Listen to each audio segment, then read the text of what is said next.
तो हाय दोस्तों, कैसे हैं आप लोग। अच्छे होंगे बट मैं अच्छा नहीं हूँ। ठीक है, कल मैं आप लोग को वीडियो नहीं दे पाया आंसर की बिकॉज कल मेरा टाइफाइड थोड़ा ज़्यादा बढ़ गया था। तब फिर मैं इंजेक्शन लेने गया रात को। फिर इंजेक्शन लेके आया टाइफाइड का डोज। ठीक है, जॉन 1 ग्राम। तब जाके फिर अच्छा लगा, इसलिए मैं वीडियो नहीं ला पाया, इसलिए अभी वीडियो ला रहा हूँ। ठीक है, चलिए तो शुरू करते हैं।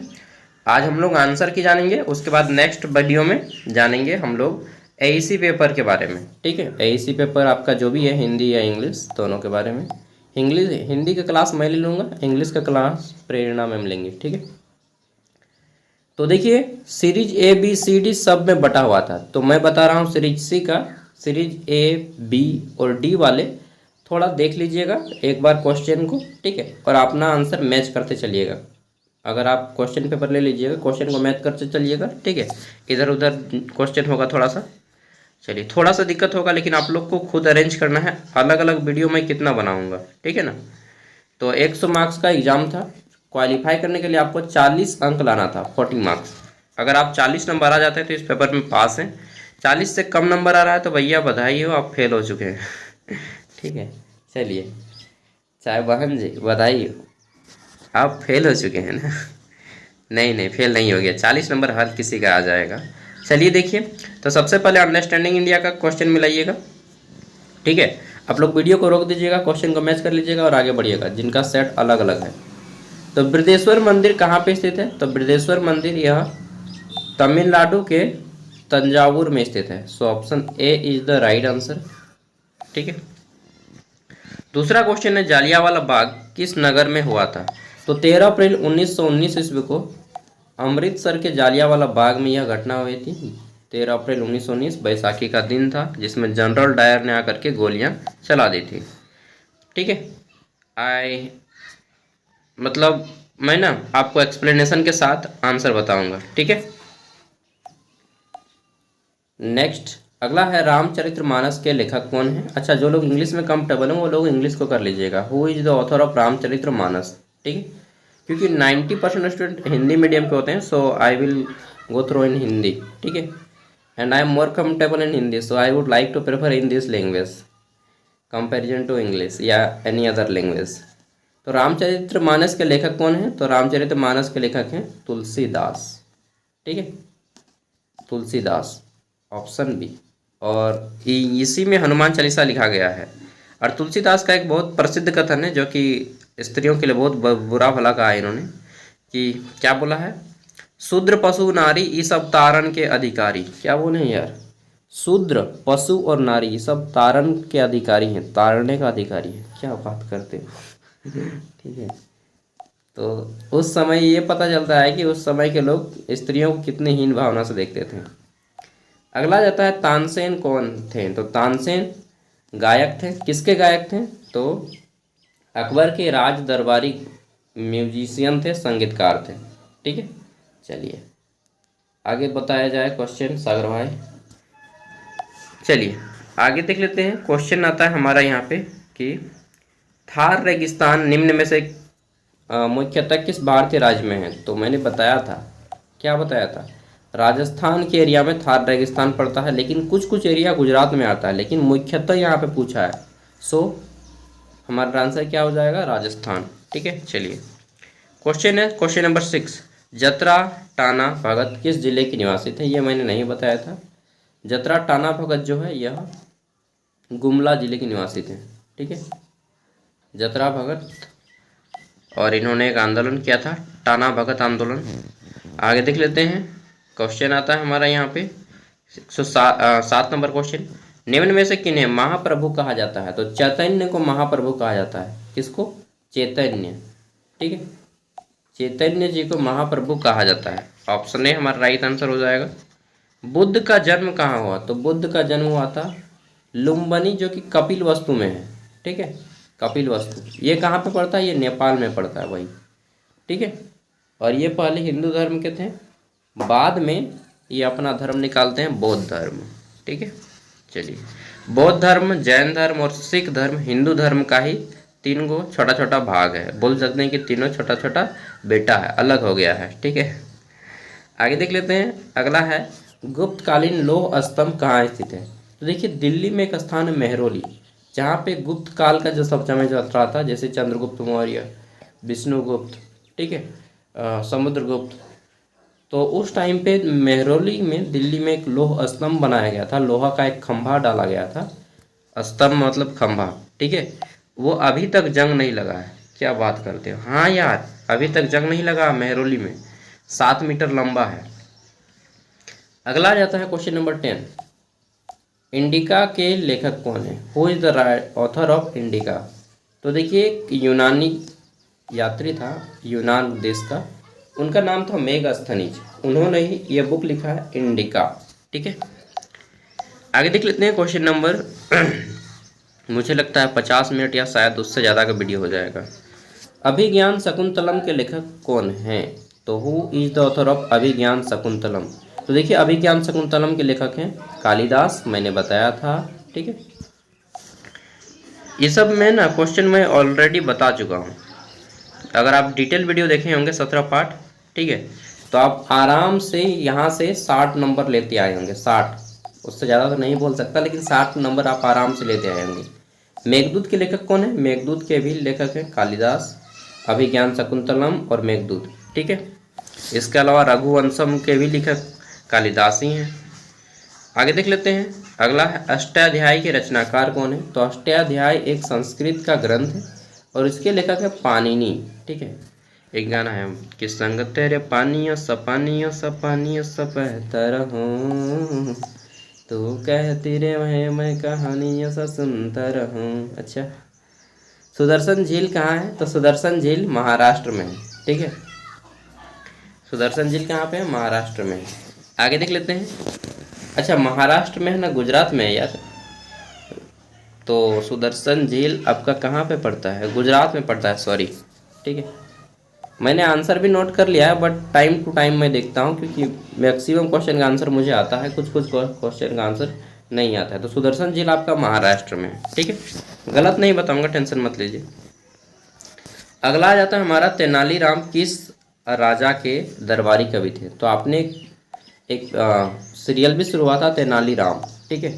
कृष्णदेवराय के ये दरबारी बहुत बड़े विद्वान थे, मंत्री थे तेनालीराम, ठीक है। चलिए, कृष्णदेवराय, और ये कर्नाटक के शासक थे। अमुक्त मूल्य माल्यम एक ग्रंथ लिखे, अमुक्त माल्यम, ठीक है। चलिए, अगला आ जाता है हमारा यहाँ पे विजयनगर साम्राज्य के राजा थे। विजयनगर साम्राज्य आज का कर्नाटक है। राजतरंगिणी के लेखक कौन है? तो राजतरंगिणी के लेखक हैं कल्हण, ठीक है।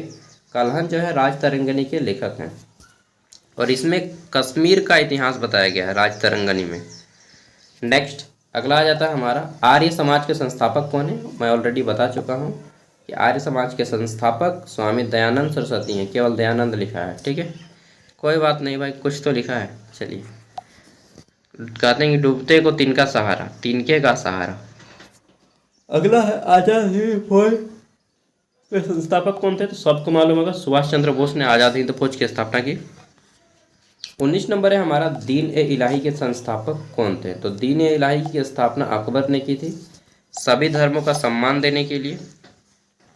20 नंबर क्वेश्चन है सूर्य मंदिर के लिए निम्न में से कौन प्रसिद्ध है? तो सूर्य मंदिर कोणार्क, जिसको हम लोग ब्लैक पैगोडा के नाम से जानते हैं, ठीक है। चलिए, अच्छा पता है आप लोग को पढ़ा पढ़ा के ना मेरा एग्ज़ाम, मतलब मेरा जीके स्ट्रॉन्ग हो गया है। मैं 21 तारीख को गया था एग्ज़ाम देने झारखंड हाईकोर्ट असिस्टेंट का।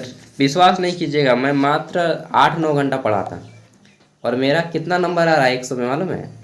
100 में मेरा आ रहा है 64 नंबर, सॉरी 90 में, 90 में नहीं 80 में बोलिए, क्योंकि 10 नंबर ऐसे लिखने का था, तो 80 में मेरा 64 आ रहा है, ठीक है। और इधर से हम 10 नंबर का ऐसे था, इंग्लिश का ऐसे लिखना है। झारखंड हाईकोर्ट असिस्टेंट में इंग्लिश में ऐसे लिखने का आता है, इंग्लिश में निम्न लिखने का 10 नंबर, तो उसमें 5 नंबर भी मिलेगा ना, तो मेरा लगभग 70 नंबर मेरा आ जा रहा है यार, 90 में 70 नंबर।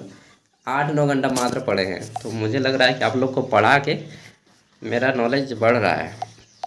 चलिए अगला, अच्छा मैं ना ऐप में डाल दिया हूँ, ऐप में फ्री वाले सेक्शन में झारखंड सिविल कोर्ट असिस्टेंट का जो एग्ज़ाम हुआ था, ठीक है, उसका मैंने डाल दिया हूँ क्वेश्चन पेपर, आप लोग देख सकते हैं, ठीक है। देख लीजिएगा, थोड़ा सा टाइम मिलेगा तो उसको भी देख लेना है कि किस टाइप से क्वेश्चन आ रहा है। मैथ बहुत ईजी है, हलवा है एकदम, आराम से बन जाएगा। रीजनिंग भी बन जाएगा, इंग्लिश भी बन जाएगा। हिंदी नहीं आया था, जीके नहीं बना पाएंगे, जीके टॉप टॉप पूछा था। फ्री वाले सेक्शन में जाएंगे, एप्लीकेशन पे वो मिल जाएगा, और इसका पीडीएफ भी आपको ऐप में मिलेगा, ठीक है। और मतलब कंप्लीट ग्रेजुएशन आपको ऐप में ही दिया जाएगा। कभी कभी ऐप में प्रॉब्लम होता है टेक्निकल सर्वर इश्यू के कारण। ब्रह्म समाज के संस्थापक कौन थे? तो ब्रह्म समाज के संस्थापक राजा राम मोहन राय थे, ठीक है, राजा राम मोहन राय, ठीक है। चलिए आगे देख लेते हैं। क्वेश्चन आता है कुरुक्षेत्र किस राज्य में था? तो कुरुक्षेत्र महाभारत हुआ था हरियाणा राज्य में था, ठीक है, हरियाणा। आगे देख लेते हैं नेक्स्ट क्वेश्चन। क्वेश्चन आता है हमारा यहाँ पे सारनाथ किस राज्य में है? तो सारनाथ अशोक स्तंभ किस राज्य में है? तो यह आपका उत्तर प्रदेश में, ठीक है। यहीं पे गौतम बुद्ध ने प्रथम उपदेश दिया था, जिसे धर्म चक्र प्रवर्तन नाम दिया गया था। अगला आ जाता है सोमनाथ मंदिर किस राज्य में है? तो सोमनाथ का जो मंदिर है गुजरात में है, जिसे मोहम्मद गौरी और गजनवी ने पूरा लूटा ना। गुजरात हमारा राइट आंसर हो जाएगा। सोमनाथ का मंदिर कहाँ पे है? गुजरात में। नेक्स्ट आता है पृथ्वीराज रासो के लेखक कौन है? तो पृथ्वीराज रासो के लेखक हैं चंद बरदाई। पृथ्वीराज चौहान का नाम सुने होंगे, पृथ्वीराज चौहान के बारे में इसमें बताया गया है। पृथ्वीराज रासो चंद बरदाई के द्वारा लिखा गया है, ठीक है। पृथ्वीराज चौहान और मोहम्मद गौरी के बीच में युद्ध होता है 1191 में, तराइन का प्रथम युद्ध, फिर तराइन का दूसरा युद्ध, ठीक है। और प्रथम बार जीवन दान देता है, दूसरा बार उसी का मुंडी उड़ा देता है। पृथ्वीराज चौहान को ही मार दिया जाता है छल से, ठीक है। चलिए, तो मेरा कहना यह है कि देखिए, जो जैसा करता है आपको वैसा करना चाहिए। अगर कोई आपके साथ छल करता है तो उसके साथ आप भी छल कीजिए। अगर कोई आपके साथ बल का प्रयोग करता है तो बल का प्रयोग करें। अगर कोई आपके साथ करुणा से बात करता है, दया से बात करता है, तो आपके साथ आपको भी दया और करुणा से बात करना चाहिए। मतलब जैसे को तैसा, ठीक है, अकॉर्डिंग टू द कृष्णा। चलिए, कृष्ण भगवान यही बोलते हैं। योग सूत्र के लेखक कौन है? तो योग सूत्र के लेखक कौन है? पतंजलि, ठीक है। चलिए, नेक्स्ट आता है हमारा आकार में सबसे छोटा वेद कौन सा है? तो आकार के अकॉर्डिंग टू द साइज सबसे छोटा वेद है हमारा सामवेद, ठीक है। चलिए, सामवेद, और सबसे बड़ा वेद है आकार के अनुसार ऋग्वेद। आकार के अनुसार सबसे बड़ा वेद कौन सा है? ऋग्वेद। छोटा वाला तो नहीं बताया था, बट बड़ा वाला बताया था। आगे देख लेते हैं पुरुष सूक्त किस वेद में है?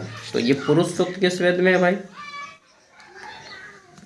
तो पुरुष सूक्त जो है हमारा, इसको राइट आंसर हो जाएगा ऋग्वेद, ठीक है। और इसी वेद से हमारा गायत्री मंत्र भी निकला है। पुरुष सूक्त ऋग्वेद में है और गायत्री मंत्र भी ऋग्वेद में है, ठीक है। चलिए आगे देख लेते हैं। नेक्स्ट क्वेश्चन नंबर 30, कौन सा वेद 10 मंडलों में विभाजित है? तो देखिए, हमारा सेम ऋग्वेद जो है 10 मंडल में विभाजित है, ठीक है। चलिए, 10 गो मंडल, सिंपल याद रखिए कि 10 गो चैप्टर में विभाजित है ऋग्वेद, ठीक है। अगला आ जाता है, अच्छा, नेक्स्ट ईयर जो 24 से 29 सेशन वाले देखिएगा, नहीं 25 से 29 वाले या 26 से 30 वाले, सबके काम में देगा भाई, या किसी भी यूनिवर्सिटी से हो। सबसे प्राचीन वेद कौन सा है? सबसे प्राचीन वेद है ऋग्वेद, ठीक है। सबसे भारत का सबसे प्राचीन ग्रंथ है ऋग्वेद। ओके दोस्तों, चलिए आगे बढ़ते हैं। यार मुझे ना कचौड़ी खाने का मन कर रहा है, लेकिन नहीं खा सकता हूँ। आज 15 दिन से नहीं खाया कचौड़ी।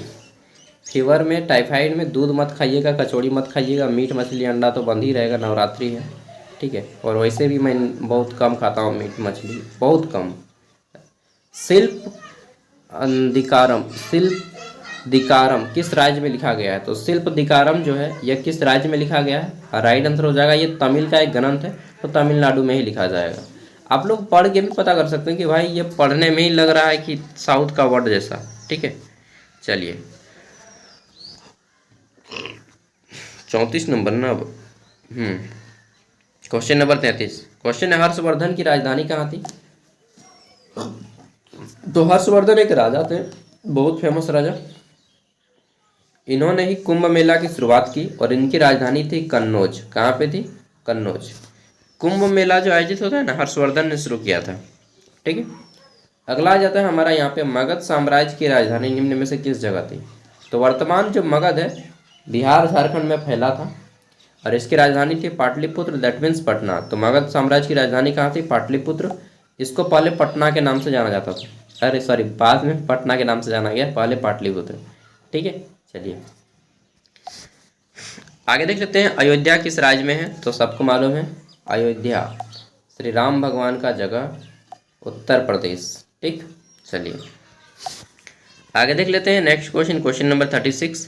भीमबेटका की गुफाएं किस राज्य में है? तो भीमबेटका की जो गुफाएं हैं इसे यूनेस्को धरोहर में शामिल किया गया है और ये आपका मध्य प्रदेश में पड़ता है, नर्मदा नदी के सामने। ठीक है, मध्य प्रदेश, ऑप्शन ए।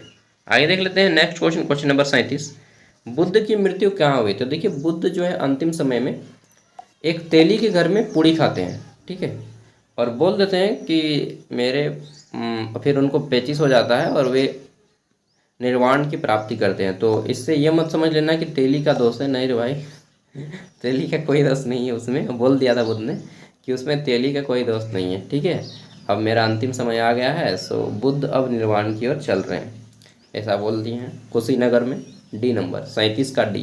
ठीक है, चलिए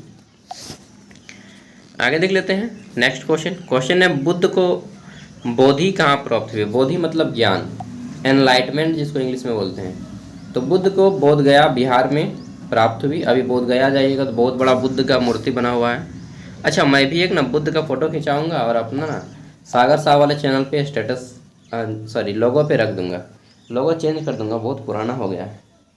चलिए बुद्ध का एक छोटा सा, कभी जाइएगा मेला वगैरह तो बुद्ध का एक प्रतिमा घर में रखिएगा यार, शांति मिलेगा कहा जाता है, लेकिन ऐसा कुछ है नहीं। अगर आप मन से शांत हैं तो शांति मिलेगा ही। ठीक है, चाहे आप फोटो रखें या ना रखें, लेकिन रख लीजिएगा, अच्छा रहेगा। अगला है बुद्ध ने धर्म चक्र परिवर्तन कहाँ लिया? तो बुद्ध ने धर्म चक्र परिवर्तन जहाँ पे प्रथम बार उपदेश दिया था, सारनाथ स्थित अशोक स्तंभ उत्तर प्रदेश में है, यहीं पे इसी को धर्म चक्र परिवर्तन कहा जाता है, सारनाथ को। 40 नंबर क्वेश्चन, गुरु ग्रंथ साहिब का मुख्यतः किस धर्म से जुड़ा हुआ है? तो मैंने बता दिया, चाहे आप सिख धर्म की बात करें चाहे आपका जैन धर्म। ठीक है, ये गुरु ग्रंथ साहिब जो है आपका सिख धर्म से है, और ये तीनों जो है बौद्ध धर्म, जैन धर्म, सिख धर्म, ये तीनों हिंदू धर्म से हैं। सिख धर्म हो जाएगा गुरु ग्रंथ साहिब। ठीक है, सिखों के 10वें गुरु। अच्छा, कोई कोई यहाँ पे सिख धर्म से होंगे जी, अटेंडेंस दीजिएगा, कौन कौन है सिख धर्म से? ठीक है, क्या बोलते हैं उसको, गिदड़ा नाल में शेर न लावा, नहीं, चिड़िया नाल में बाज लड़ावा, गिदड़ा नाल में शेर लड़ाऊँ, सवा शेर नु एक लड़ाऊँ तब जाके गुरु गोविंद सिंह नाम कहूँ, कैसा कैसा है कहावत, बहुत फेमस है वो। ठीक है, आगे देख लेते हैं चंद्रगुप्त मौर्य का शिक्षक कौन था? सबको मालूम है यार, चंद्रगुप्त मौर्य के शिक्षक चाणक्य हैं, कौटिल्य हैं, इसी को विष्णुगुप्त के नाम से जाना जाता था, क्योंकि ये कुटिल बुद्धि वाले थे इसलिए इनको कौटिल्य कहा जाता है। हाँ, आगे देख लेते हैं। क्वेश्चन है हमारा, शंकरदेव कहाँ पे प्रसिद्ध कवि थे? ठीक है, तो असम के प्रसिद्ध कवि थे शंकरदेव। असम में एक बहुत फेमस मंदिर है, कभी मौका मिले तो फैमिली के साथ जाइएगा। अच्छा अभी फैमिली नहीं हुआ है, नाम है माँ कामाख्या का मंदिर। ठीक है, तो झारखंड में एक रजरप्पा मंदिर है, उसी की सिस्टर, मतलब उन्हीं का एक अंग माना जाता है कि माँ कामाख्या उन्हीं का एक अंग है। ठीक है, चलिए क्वेश्चन नंबर है हमारा, मृच्छकटिकम के लेखक कौन है? तो मृच्छकटिकम एक ग्रंथ है और इसको लिखा है शूद्रक ने, मैंने बताया है इन सबको। चलिए अगला आ जाता है हर्षचरित्र के लेखक कौन है? ये भी राइटर वगैरह सब करवा दिया मैंने। हर्षचरित्र के लेखक है वान भट्ट। ठीक है, ऑप्शन डी। और इसमें हर्षवर्धन के बारे में बताया गया है, हर्षचरित्र, हर्ष के चरित्र। ठीक है, अगला है संत ज्ञानेश्वर का जन्म किस राज्य में हुआ था? तो संत ज्ञानेश्वर जो है ये महाराष्ट्र में जन्मे थे। कहाँ पे? महाराष्ट्र में। आगे देख लेते हैं क्वेश्चन नंबर 46। इसमें पूछा गया है बीरबल किस राजा का दरबारी था? तो सबको मालूम है भाई बीरबल, इनका वास्तविक नाम महेश दास था और ये अकबर के दरबारी कवि थे, अकबर बीरबल। ठीक है, चलिए आगे देख लेते हैं नेक्स्ट क्वेश्चन, क्वेश्चन नंबर हमारा 47। इसमें पूछा गया है किस भारतीय राजा ने अरबों को खदेड़ दिया था? ठीक है, तो किस भारतीय राजा ने अरब को खदेड़ दिया था? इनका नाम था बप्पा रावल। बप्पा नाम ही है यार डेंजर, बप्पा रावल। ठीक है, ऑप्शन डी। नेक्स्ट आता है हमारा यहाँ पे, गीता किस ग्रंथ का अंश है? तो गीता जो है किस ग्रंथ का अंश है? तो ये गीता किसका अंश है? महाभारत, सामवेद, रामवेद, महाभारत का अंश है गीता। ठीक है, गीता महाभारत का अंश है। ओके दोस्तों, चलिए आगे बढ़ जाते हैं। Next question, question number 45, Kharosthi क्या है? तो खरोष्ठी एक लिपि है, खोरठा भाषा। तो इन के जाना यार, खोरठा भाषा जैसे हम बोला या नहीं, तो खोरठे भाषा है लो। ठीक है, तो खोरठा भाषा हम बोले जाना ही, और खोरठा भाषा का लिपि लगे खरोष्ठी। तो खोरठा भाषा एगो लिपि का नाम लाए। ठीक, भाषा या लिपि, खरोष्ठी क्या है? खरोष्ठी लिपि है। ठीक है, खरोष्ठी लिपि है किस भाषा की? खोरठा भाषा की। चलिए, तो भाषा टिक लगाएंगे तो गलत है, अगर आप लिपि टिक लगाएं तो सही है। खरोष्ठी एक लिपि है। ठीक है, चलिए, हालांकि डिपेंड करता है कि अब उन लोग क्या मारता है, लेकिन खोरठा भाषा की लिपि है खरोष्ठी। ठीक है, चलिए, और झारखंड में सबसे ज़्यादा बोला जाता है खोरठा भाषा। नेक्स्ट आता है छत्रपति निम्न में से किन्हें कहा जाता है? तो छत्रपति, छत्र मतलब सभी के, ठीक है, और पति मतलब उनके हस्बैंड। ऐसा नहीं यार, मतलब जो लोगों के पति यानी कि जननायक राजा को ही छत्रपति कहा जाता है। और छत्रपति के नाम से प्रसिद्ध है शिवाजी महाराज भोसले। ठीक है, शिवाजी भोसले, और इन्हें ही भारतीय नौसेना इंडियन नेवी का जनक भी कहा जाता है। तो क्वेश्चन मैच कर लिए होंगे 50 को। अब चलिए हम लोग सेक्शन बी की ओर बढ़ते हैं। Health and wellness, yoga, sport, fitness. ठीक है, health, wellness, yoga, education and sport, fitness, group B. चलिए, मैं इतना आराम से पार कर रहा हूँ कि आप लोग पेज पलटा के आराम से वीडियो को रोक के आंसर मैच कर सकते हैं। ठीक है, यहाँ पे शुरू होता है हमारा, निम्न में से कौन सा आसन भोजन के बाद किया जा सकता है? तो देखिए, भोजन के बाद वज्रासन करते हैं। वज्रासन दैट मीन्स, अरे भाई, दोनों पैर को ऐसा सटाओ कि दोनों आपका, क्या बोलेंगे यार, बोलने में भी शर्म आता है। ठीक है, कि दोनों जो पैर है आपका ना, दोनों आपका हाँ सट जाएगा हिप्स से। ठीक है, और उसी के ओर बैठना है। आगे देख लेते हैं। नेक्स्ट अगला आता है, कटी चक्रासन कौन सा अंग सबसे अधिक लाभान्वित होता है? तो उसका वज्रासन हो गया, और कटी चक्रासन से हमारा पेट और कमर मजबूत होता है। ठीक है, चलिए आगे देख लेते हैं नेक्स्ट क्वेश्चन। अच्छा, ये जो है ना आपका, इसी में दिक्कत क्या होगा? अंडरस्टैंडिंग इंडिया तो सबका आसान लगा होगा, इसमें आपको दिक्कत क्या होगा? वृक्षासन का मुख्य लाभ क्या है? अरे बाबा, वृक्षासन का मुख्य लाभ क्या है? तो देखिए, वृक्षासन अगर आप करते हैं तो क्या होगा? ध्यान और संतुलन आएगा, ऑप्शन ए। नेक्स्ट आता है हमारा 54 नंबर, पश्चिमोत्तासन किस अंग पर विशेष प्रभाव डालता है? तो पश्चिमोत्तासन जो है हमारा किस अंग पे? तो मेरुदंड और पेट, इसका राइट आंसर हो जाएगा, मेरुदंड और पेट पे। ठीक है, चलिए आगे देखते हैं क्वेश्चन नंबर 55, भुजंगासन किस पशु से संबंधित है? तो भुजंगासन जो है भुजा से, भुजाओं के बल। ठीक है, तो देखिए, इसमें जो है आप लेट जाते हैं और सीना को ऊपर उठाते हैं, कोबरा जैसा, सर्प जैसा। ठीक है, चलिए, कोबरा, कोबरा समझते हैं जी, समझते होंगे आप लोग ना। चलिए, नाग को ही कोबरा कहा जाता है। चलिए आगे देख लेते हैं। क्वेश्चन है हमारा, कपालभाति का मुख्य कार्य क्या है? कपालभाति का मुख्य कार्य क्या है? तो कपालभाति देखिए, हम लोग जो करते हैं कपालभाति, पेट को अंदर बाहर, अंदर बाहर, अंदर बाहर। ठीक है, इसी को कपालभाति करते हैं। इसमें क्या होता है कि हमारा पूरा का पूरा जो है पेट सफाई हो जाता है और मस्तिष्क की ताजगी लाता है। ठीक है, मेरा माथा फिर से दर्द करने लगा इतना बोलने की यार। ज्ञान मुद्रा में कौन सी अंगुलियों का संपर्क होता है? तो ज्ञान मुद्रा में जो है सबसे ज़्यादा किसका प्रयोग किया जाता है? तो देखिए, 5 को फिंगर होता है। पहले एक बार फिंगर का नाम याद कर लीजिए यार, आप लोग फिंगर का नाम नहीं मालूम है आप लोगों को। ये हमारा हैंड हो गया। ठीक है, सबको मालूम है, थंब फिंगर हिंदी में क्या बोलते हैं? अंगूठा। ठीक है, दूसरा बोलते हैं इसको तर्जनी, इंग्लिश में क्या बोलते हैं? Thumb finger, index finger, English में इंडेक्स और हिंदी में तर्जनी, इसको बोलते हैं मध्यमा, इंग्लिश में बोलते हैं मिडिल फिंगर, इसको बोलते हैं, अरे कई गो फिंगर मैंने बता दिया यार, 1 2 3 गो 4 को 5 गो, सही है। इंडेक्स फिंगर, अच्छा 1 2 3 2 5 ना, 6 को अंगुली बना दिया यार। अच्छा, इसको अंतिम कर देते हैं, ये जो अंगुली है ये हमारा अंतिम अंगुली है। ठीक है, चलिए, तो ये जो आता है हमारा रिंग फिंगर, जिसको हिंदी में बोलते हैं अनामिका, और अंतिम में आता है ये, ठीक है, लिटिल फिंगर, जिसको हिंदी में बोलते हैं कनिष्ठा। तो हम लोग जो, और एक बार देख लिए ना, हिंदी में अंगूठा मध्यमा, सॉरी अंगूठा, तर्जनी, मध्यमा, अनामिका, कनिष्ठ। इंग्लिश में थंब फिंगर, इंडेक्स फिंगर, ठीक है, मिडिल फिंगर, रिंग फिंगर, इसी में अंगूठी पहनाते हैं हम लोग, ठीक है, एंगेजमेंट के टाइम में। और फिर आता है हमारा क्या, तो लिटिल फिंगर। तो हम लोग जो ज्ञान मुद्रा करते हैं जिसमें हम लोग अंगूठा और अनामिका का प्रयोग करते हैं, ठीक है, अंगूठा और अनामिका का प्रयोग करते हैं, यानी कि thumb finger and ring finger का प्रयोग करते हैं, ठीक है। चलिए चलिए अब उसको ध्यान करते रहिएगा घर में आप लोग।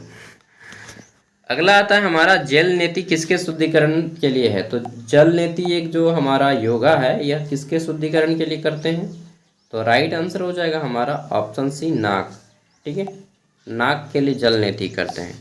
60 नंबर क्वेश्चन क्या है, अजप्पा, ठीक है, अजप्पा जप, ध्यान में कौन सा मंत्र स्वाभाविक रूप से प्रयोग होता है। तो देखिए सब थोड़ा सा अजीब टाइप से आ रहा है। अजप्पा, इसमें है सोम, इसका मतलब है कि मैं हूँ, ठीक है, मैं हूँ, ठीक है, हाँ रे भाई तो ही लग गया।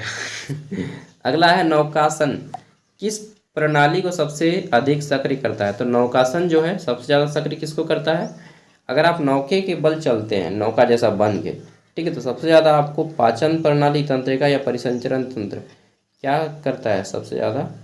तो ऐसे तो सब करता है, लेकिन सबसे ज़्यादा की अगर बात किया जाए तो तंत्रिका प्रणाली को इफेक्ट करता है। गलत बात, तंत्रिका प्रणाली नहीं होगा, पाचन होगा, ठीक है, पाचन प्रणाली। जब मुझे क्लियर डाउट होता है तो मैं आंसर देख लेता हूँ, आंसर मैंने लिख रखा है एक पेज में, ठीक है, और इस वीडियो के एंड में भी दे दूंगा और ऐप पे भी अपलोड कर दूंगा। तो फिर बोलिएगा इतना वीडियो काहे दिखा रहे हैं, अरे भाई इतना वीडियो नहीं देखिएगा तो मेरा टीआरपी कैसे बढ़ेगा। सही बोल रहा हूँ, ठीक है, आप लोग को भी मज़ा आएगा, सीखिएगा कुछ, वीडियो देखिएगा तो, और मेरा भी टीआरपी बढ़ेगा। चलिए, चक्की चालन आसन किस अंग को विशेष लाभ देता है। तो चक्की चालन आसन, अगर आप चक्की की तरह घर में पली महिलाएं चक्की पीसती थी, ठीक है, मेरे भी घर में मैंने भी चक्की पिसा है यार बहुत बार, ठीक है, दाल वगैरह। तो उससे क्या होता है, हमारा पेट और कमर मजबूत होता है, ठीक है, पेट और कमर दो को बड़ा बड़ा रहता है यार पत्थर जैसा, और उसको डालना होता है, पीसना होता है, ठीक है, मैंने भी पीसा है भाई, मज़ा लगता है, ठीक है, घर घर घर। आगे देखते हैं 62 नंबर क्वेश्चन, त्रिकोणासन किसको सुधारने में सहायक है। तो इसका आंसर मैं नहीं बता सकता, गूगल भी नहीं बता पाया तो मैं कहाँ से बताऊँगा यार, ठीक है, त्रिकोणासन में जो भी मारे होंगे। चलिए एक दो क्वेश्चन, दो ही क्वेश्चन ऐसे जिसका आंसर मैं नहीं फाइंड आउट कर पाया। चक्रासन करके किसका लचीलापन बढ़ता है। तो अगर आप चक्रासन करेंगे तो आपका कंधा और पेट मजबूत होगा, ठीक है। चलिए 64 नंबर क्वेश्चन आता है हमारा यहाँ पे, सूर्य नमस्कार सबसे उपयुक्त समय कौन सा है। तो सूर्य नमस्कार अगर आप करते हैं तो सबसे उपयुक्त समय सुबह का समय है, ठीक है, सुबह सूर्योदय के समय सूर्य नमस्कार सबसे अच्छा रहता है। नेक्स्ट 65 नंबर क्वेश्चन क्या है, भ्रामरी प्राणायाम में कैसे ध्वनि उत्पन्न होती है। तो देखिए ध्वनि उत्पन्न हो कि भ्रामरी में आपका मधुमक्खी के जैसा भन भन भन भन भन भन करते हैं आप लोग, ठीक है। अगला जाता है हमारा यहाँ पे, अनुलोम विलोम का अन्य नाम क्या है। तो इसको नाड़ी शोधक भी बोलते हैं, नाड़ी शोधक, ठीक है। 67 नंबर क्वेश्चन, ध्यान का अंतिम लक्ष्य क्या माना जाता है, ठीक है। तो ध्यान का अंतिम लक्ष्य क्या माना जाएगा, आत्म साक्षात्कार, ऑप्शन बी, ठीक है, आत्म साक्षात्कार। आगे देख लेते हैं नेक्स्ट क्वेश्चन, क्वेश्चन नंबर 68, स्वास्थ्य शिक्षा का मुख्य उद्देश्य है। क्या है स्वास्थ्य शिक्षा का मुख्य उद्देश्य। अगर आप स्वास्थ्य शिक्षा लेते हैं दैट मीन्स स्वास्थ्य संबंधी जागरूकता बढ़ाते हैं, ऑप्शन बी हमारा राइट आंसर हो जाएगा, ठीक है, ऑप्शन बी। नेक्स्ट अगला है स्ट्रेचिंग, हाँ दर्द करने लगा रे बस। स्ट्रेचिंग अभ्यास का मुख्य उद्देश्य क्या है। वेट रेस्ट कर लेते हैं यार थोड़ा सा, ठीक है। देखिए मैं अभी रेस्ट कर रहा हूँ, तब तक से मैं आपको कुछ चीज़ें बताता हूँ क्योंकि अब मैं लेट गया हूँ यार, ठीक है। देखिए टीचर के बारे में आज थोड़ा सा एक्स्ट्रा नॉलेज दे देता हूँ आपको कि टीचर कौन कौन होते हैं और कैसे कैसे होते हैं। तो देखिए टीचर जो होता है, एक होता है नर्सरी के बच्चों को पढ़ाने वाला। एक मिनट यार, साउंड शुरू हो गया। देखिए एक होता है NTT teacher, nursery teachers training, ठीक है, जो नर्सरी के बच्चों को पढ़ाते हैं। एनटीटी टीचर नर्सरी के बच्चों को पढ़ाएंगे।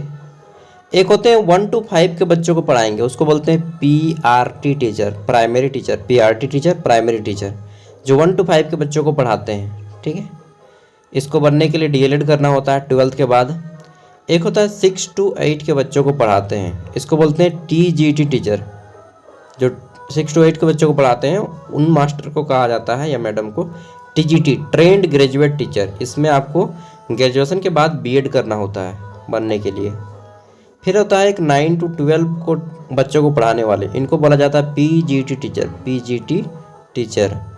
इसमें आपको पीजी प्लस बीएड करना होता है, जैसे कि मैं पीजी किया हूँ और बीएड भी किया हूँ, ठीक है, मतलब बीएड कर रहा हूँ। तो पीजीटी टीचर आपको 9 to 12, समझे, MA MCom MSc plus BEd किए हैं तो आप 9 to 12। अगर आप ग्रेजुएशन या एमए के बच्चों को पढ़ाते हैं, यूजी या पीजी के बच्चों को पढ़ाते हैं, तो उसके लिए आपको पीजी प्लस नेट क्वालिफाइड होना चाहिए। नेट एक एग्ज़ाम होता है, एंट्रेंस एग्ज़ाम, जो पीएचडी और असिस्टेंट प्रोफेसर के लिए एलिजिबल रहते हैं, ठीक है, ये क्वालिफिकेशन है। और जो यूजी और पीजी के बच्चों को पढ़ाते हैं उनको बोला जाता है असिस्टेंट प्रोफेसर, असिस्टेंट प्रोफेसर, ठीक। असिस्टेंट प्रोफेसर के 7 साल अगर आप काम करते हैं, 7 से 8 साल, तब जाके आप बनते हैं एसोसिएट प्रोफेसर। एसोसिएट प्रोफेसर में फिर आप 7 से 8 साल काम करेंगे, तब जाके बनते हैं आप प्रोफेसर। मतलब आपको प्रोफेसर बनने के लिए असिस्टेंट प्रोफेसर पे 15 साल ज्वाइन किया हुआ हो जाएगा सर्विस, तब जाके आप प्रोफेसर बनेंगे, ठीक है। उसके बाद फिर बनते हैं डीन। डीन के बाद फिर अगर अच्छा काम रहा तो एचओडी या फिर आप वाइस चांसलर बनिएगा। उसके बाद राज्यपाल, उसके बाद ऊपर जाइएगा यार, बनते रहिएगा, ऊपर जाइएगा। चलिए, तो 2 मिनट में अच्छा खासा इन्फॉर्मेशन आपको दे दिया, शायद आपको कोई नहीं बताएगा ये सब। आगे देख लेते हैं। क्वेश्चन है हमारा, स्ट्रेचिंग अभ्यास का मुख्य उद्देश्य क्या है, ठीक है। अगर आप स्ट्रेचिंग करते हैं, हाथ पैर इस सब को खींचते हैं, तो स्ट्रेचिंग का मुख्य उद्देश्य क्या है? शरीर को कठोर बनाना, मांसपेशियों को लचीला बनाना। ऑप्शन ए इसका राइट आंसर हो जाएगा, ठीक। आगे देख लेते हैं क्वेश्चन नंबर 70 नंबर क्वेश्चन। इसमें क्या पूछा गया है कि कौन सा अभ्यास सामान्य वार्म अप में आता है। सामान्य वार्म अप मतलब थोड़ा सा दौड़ना, ठीक है, थोड़ा सा पैर हाथ पैर इधर उधर करना, ठीक, तो इसी को वार्म अप कहते हैं, हल्की दौड़ लगाना। ऑप्शन ए इसका राइट आंसर हो जाएगा, ठीक है। आगे देखते हैं नेक्स्ट क्वेश्चन। क्वेश्चन नंबर हमारा 71। इसमें पूछा गया फुटबॉल खिलाड़ी के लिए विशेष वार्म अप हो सकता है। तो देखिए फुटबॉल खिलाड़ी जो होता है स्पेशल, ठीक है, अरे यार मेरा मोबाइल फूट जाएगा। तो इसमें है कि पैर से बॉल ड्रिबलिंग करना, देखते हैं नहीं, पैर से बॉल को लड़ने जैसा हम लोग करते हैं, थोड़ा सा इधर उधर, ठीक है, तो वही होता है फुटबॉल खिलाड़ी के लिए वार्म अप, ठीक है। नेक्स्ट क्वेश्चन आता है हमारा यहाँ पे 72 नंबर। इसमें पूछा गया है क्या कि व्यायाम के बाद कूलिंग डाउन का उद्देश्य क्या है। तो व्यायाम के बाद हम लोग कूलिंग डाउन करते हैं, ठीक है, जैसे कि व्यायाम कर लिए एक्सरसाइज, उसके बाद थोड़ा सा कूलिंग डाउन करते हैं। तो इसका मेन पर्पज क्या होता है? मेन पर्पज है हृदय गति को सामान्य करना, या हमारी जो हार्ट बीट है उसको नॉर्मल करना, ठीक है, क्योंकि जब हम लोग एक्सरसाइज करते हैं तो हमारा हार्ट बीट बढ़ जाता है और जोर जोर से सांस लेने लगते हैं। दौड़िएगा तब भी हार्ट बीट बढ़ जाता है, ठीक है, ब्लड प्रेशर बढ़ जाता है। अगला जाता है शारीरिक तंदुरुस्ती का कौन सा घटक नहीं है। तो देखिए हाइट जो है कोई भी हमारा शारीरिक तंदुरुस्ती का मायने नहीं रखता है, ठीक है, हाइट। चलिए now next question, question number 74। इसमें है वेलनेस का मुख्य घटक क्या है, ठीक है। तो वेलनेस जो रहता है इसका मुख्य घटक है शारीरिक, मानसिक और सामाजिक संतुलन। So option B is the right answer. Now next question, question number 75, and इसमें क्या पूछा गया है? फुटबॉल मैच में खिलाड़ियों की संख्या कितनी है? 11, ठीक है। क्वेश्चन तो इजी आया है यार, लेकिन कुछ क्वेश्चन एलियन टाइप से पूछा है। अब देखिए यहाँ पे ऐसा क्वेश्चन नहीं पूछना चाहिए कि वॉलीबॉल नेट की ऊंचाई, ठीक है, वॉलीबॉल नेट की ऊंचाई पुरुषों के लिए कितनी होती है?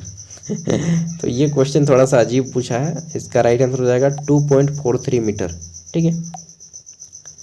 77 नंबर क्वेश्चन आता है हमारा यहाँ पे। क्वेश्चन क्या है, बास्केटबॉल में थ्रो से कितने अंक मिलते हैं? तो बास्केटबॉल में थ्रो से आपको 1 अंक मिलता है, ठीक है। नेक्स्ट आ जाता है हमारा बैडमिंटन में एक गेम जो है कितना पॉइंट का होता है? तो एक गेम 21 पॉइंट का होता है, ठीक है। पीवी सिंधु, साइना नेहवाल का नाम सुने होंगे, बैडमिंटन प्लेयर हैं। आगे देख लेते हैं, टेबल टेनिस गेम पर खेला जाता है, टेबल टेनिस पर खेला जाता है कितने अंकों का खेला जाता है? ठीक है, तो राइट आंसर हो जाएगा 11 अंकों का टेबल टेनिस खेला जाता है। टेबल टेनिस में प्लेयर का नाम सुने होंगे, सानिया मिर्जा, ये टेबल टेनिस प्लेयर है, ठीक है। हालांकि इनका जो मैरिज है पाकिस्तान में हो गया है, एक गाना भी निकल गया था इसमें, बहुत फेमस है। नेक्स्ट आता है हमारा यहाँ पे, हॉकी टीम में खिलाड़ियों की संख्या होती है। तो हॉकी टीम में 11 को खिलाड़ी होता है भाई, हमारा राष्ट्र खेल है, लेकिन मतलब हम लोग कभी हॉकी नहीं खेले हैं, मैक्सिमम आदमी नहीं खेला हॉकी। भारत का राष्ट्र खेल होना चाहिए, देखिए फुटबॉल, ठीक है, वो हम लोग पे सूट भी करता है। फुटबॉल खेलना भारत का राष्ट्र खेल होना चाहिए, या फिर क्रिकेट, तो हॉकी बना दिया है। चलिए, हॉकी में हम लोग सबसे ज़्यादा मेडल जीते हैं, इसीलिए हॉकी बना दिया गया है, लेकिन हॉकी भारत का आदमी बहुत कम खेला है। अगला है, हॉकी गेंद का वजन कितना होना चाहिए? तो 156 से 163 ग्राम का होना चाहिए, ऑप्शन सही।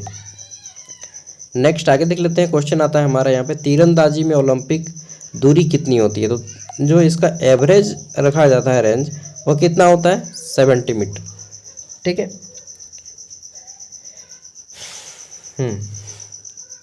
70 मीटर। आगे देख लेते हैं नेक्स्ट क्वेश्चन, क्वेश्चन नंबर हमारा, मुझे जिसमें भी डाउट होता है मैं एक बार देख लेता हूँ ताकि गलत नहीं बताऊँगा आपको।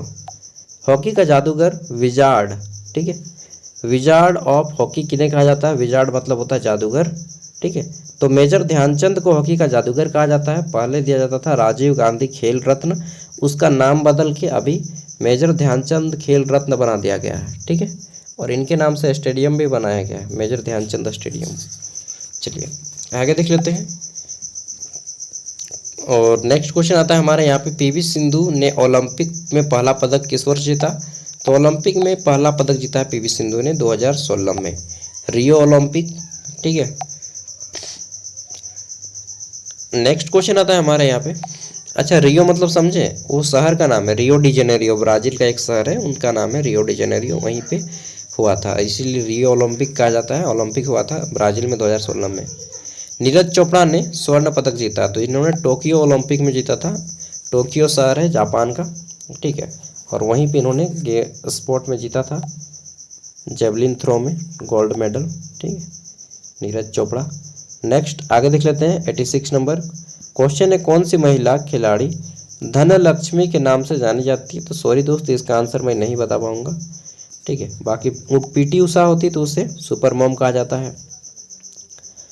नेक्स्ट आगे देख लेते हैं, साइना नेहवाल, तो साइना नेहवाल किस खेल से जुड़ी हैं? तो सबको मालूम है, पीवी सिंधु, साइना नेहवाल, ये सब आपका बैडमिंटन प्लेयर हैं, ठीक है। चलिए आगे देख लेते हैं नेक्स्ट क्वेश्चन, क्वेश्चन नंबर 88 पूछा क्या गया है इसमें कि संदीप सिंह किस खेल के लिए प्रसिद्ध हैं? तो संदीप सिंह फेमस है हॉकी के लिए, किसमें? हॉकी के लिए, हॉकी। आगे देखते हैं नेक्स्ट क्वेश्चन, क्वेश्चन है हमारा 89 नंबर, लिएंडर पीस किस खेल से जुड़े हुए हैं? तो लिएंडर पीस जो है ये आपका लॉन टेनिस खेलते हैं, बहुत कम लोग सुने होंगे, ठीक है, लिएंडर पीस लॉन टेनिस खेलते हैं। अगला आ जाता है एमसी मैरी कॉम, है ना, sorry, MC Mary Kom is associated with which sport? तो मैरी कॉम सुपर मैम इन्हीं को कहा जाता है, तो ये जो है बॉक्सिंग करती हैं, ठीक। नेक्स्ट आगे देख लेते हैं क्वेश्चन 91, इसमें पूछा गया है योग शब्द किस संस्कृत धातु से बना है? इसको मैंने कराया था आपको, यूज धातु से बना है, जिसका मतलब होता है जोड़ना, ठीक है, ऑप्शन ए। 92 नंबर क्वेश्चन है, योग का मुख्य महत्व क्या है? तो योग का मुख्य महत्व क्या है? आध्यात्मिक, मानसिक और शारीरिक विकास, ऑप्शन सी, ठीक है। आगे देखते हैं क्वेश्चन नंबर 93, इसमें पूछा गया है एक सच्चे योगी के व्यक्ति की विशेषता क्या है? भाई एक सच्चा योगी क्या होता है? सादगी होता है और अनुशासन होता है, उसमें डिसिप्लिन होती है, ठीक है, simplicity and discipline is the right answer, option B. 94 number है, निम्न में से कौन सा पारंपरिक योग का प्रकार नहीं है? तो देखिए पारंपरिक योग का प्रकार पावर योग नहीं है, ये क्या होता है आई डोंट नो। नेक्स्ट अगला है हठ योग में कितने शुद्धि क्रियाओं का वर्णन है? तो हठ योग में 6 को शुद्धि क्रिया का वर्णन है, कितना? 6। नेक्स्ट आता है हमारा पतंजलि योग सूत्र में आसन की परिभाषा है। आसन की परिभाषा क्या है? तो स्थिर और सुखद आसन, ऑप्शन ए। ठीक है। 97 नंबर है हमारा आसनों का मानसिक लाभ क्या है? तो अगर आप आसन करते हैं तो तनाव में कमी आएगी और एकाग्रता लाएगी, ऑप्शन से भी आप पकड़ सकते हैं। आगे देखते हैं 98 नंबर, प्राणायाम का मुख्य मानसिक लाभ क्या है? अगर आप प्राणायाम करते हैं तो आप में एकाग्रता और शांति आती है। ठीक, ऑप्शन 20 का राइट आंसर हो जाएगा, एकाग्रता और शांति। नेक्स्ट देख लेते हैं अगला क्वेश्चन नंबर 99। तो इसमें पूछा गया है मेडिटेशन मुख्य रूप से सहायक है, किसमें सहायक है? मेडिटेशन मतलब वही हो गया कि आप प्राणायाम कर रहे हैं, एकाग्रता ला रहे हैं, मन को नियंत्रित करने और आंतरिक शांति को प्राप्त करने का एक तरीका है। ठीक है। आगे देख लेते हैं क्वेश्चन नंबर 100। अर्ध तितली आसन किस अंग को अधिक लाभ पहुंचाता है? तो अर्ध तितली आसन जो है किस अंग को अधिक लाभ पहुंचाता है? तो यह आधा तितली जैसा करेंगे तो यह आपको किसको लाभ पहुंचाएगा? घुटना और हिप को। ठीक है, सॉरी। चलिए, तो इस तरह से आपका यहाँ पे पूरा कंप्लीट होता है क्वेश्चन। सॉरी। तो इसी पेपर का वीडियो शाम से आना शुरू हो जाएगा। अब रेस्ट कीजिए, दुर्गा पूजा, हैप्पी दुर्गा पूजा आप सभी को। बाय। वीडियो को लाइक कर दीजिएगा।